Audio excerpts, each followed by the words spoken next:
विधानसभा अध्यक्ष राहुल नार्वेकर आपल्या सोबत आहेत. सध्या त्यांचं नाव जे आहे ते दक्षिण मुंबई लोकसभेसाठी चर्चेत असलेलं आपल्याला पाहायला मिळतंय. सर, गेल्या अनेक दिवसापासून तुमचं नाव जे आहे ते चर्चेत आहे, परंतु अजूनही फायनल लिस्ट तुमच्या नावाची जी आहे ते आलेली नाहीये आणि दावेदारी जी आहे ते शिवसेनेत सुद्धा होते, भाजपमध्ये सुद्धा दावेदारी जी आहे ते वाढताना पाहायला मिळते.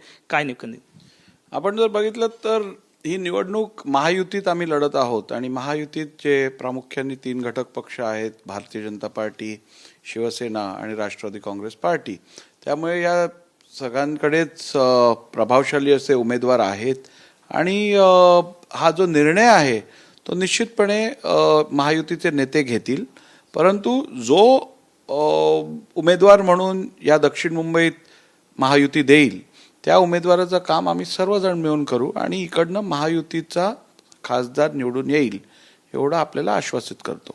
यशवंत जाधव जे आहेत ते सुद्धा दावा करतायत, तर दुसरीकडे भाजपमधले मंत्री मंगलप्रभात लोढा ते सुद्धा उमेदवारीसाठी दावा करतायत. त्यामुळे 3 दावेदार जे आहेत ते दक्षिण मुंबईसाठी सध्या इच्छुक उमेदवार दिसत आहेत. कुठेतरी तिढा वाढण्याची शक्यता आहे, कारण दावेदार जे आहेत ते वाढताना दिसतात. हे दावेदार आहेत की नाहीत ह्याची मला कल्पना नाही, परंतु जी नावं तुम्ही घेतलीत, मंगलप्रभात लोढाजी असतील, यशवंत जाधवजी असतील, ही सर्व मंडळी जी आहे ही या सर्व नेत्यांनी दक्षिण मुंबईत अनेक वर्षांपासून काम केलं आहे. त्यांची लोकप्रियता दक्षिण मुंबईत आहेत. त्यामुळे स्वाभाविक आहे की अशा लोकांच्या नावाची चर्चा होणं यात काय वावगं नाही. ये वाला लेते हैं. Inverter AC. आप गैम्बलर हो ना?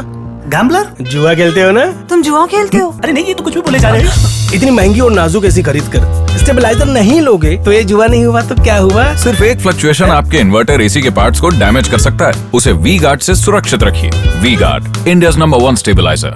गेल्या बऱ्याच दिवसापासून तुम्ही सुद्धा प्रचार करताय, अनेक भूमिपूजन तुम्ही आचारसंहितेच्या आधी सुद्धा केलेली होती, परंतु नाव अजूनही जाहीर केलं जात नाही. कार्यकर्त्यांमध्ये सुद्धा खालच्या फळीमध्ये संभ्रम आहे. नेमकं कोण येणार उमेदवार, तो संभ्रम दूर लवकर होणं गरजेचं आहे. काय वाटतं तुम्हाला? नाही, ज्या वेळेला आपल्याला माहिती आहे की ज्या वेळेला आपल्याकडे चॉईस नसतो त्यावेळेला आपण पटकन निर्णय घेतो, पण ज्या वेळेला असा मल्टिपल चॉईस असतो, एकापेक्षा जास्त केपेबल आणि प्रभावशाली उमेदवार असतात, त्यावेळेला असा निर्णय घेताना थोडा वेळ लागत असतो. परंतु वेळ लागला तरी सर्वोत्तम उमेदवाराची निवड होईल आणि जनतेला अत्यंत चांगला खासदार लाभेल या संदर्भातली सगळी काळजी घेतली जात आहे.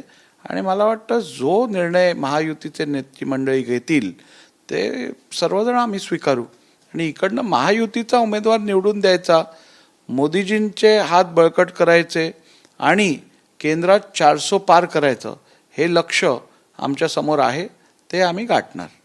आधी तुमचं नाव चर्चेत गेलं, त्यानंतर आता लोढाजींचं नाव सुद्धा चर्चेलं जात आहे.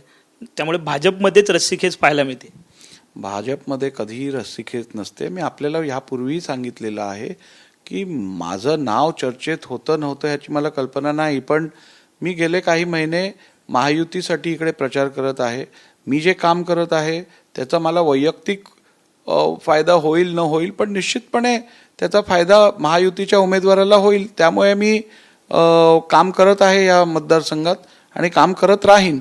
राहिला प्रश्न, एकूण जर आपण बघितली ह्या मतदारसंघाची परिस्थिती आहे तर मलबार येतो, कुलाबा येतो.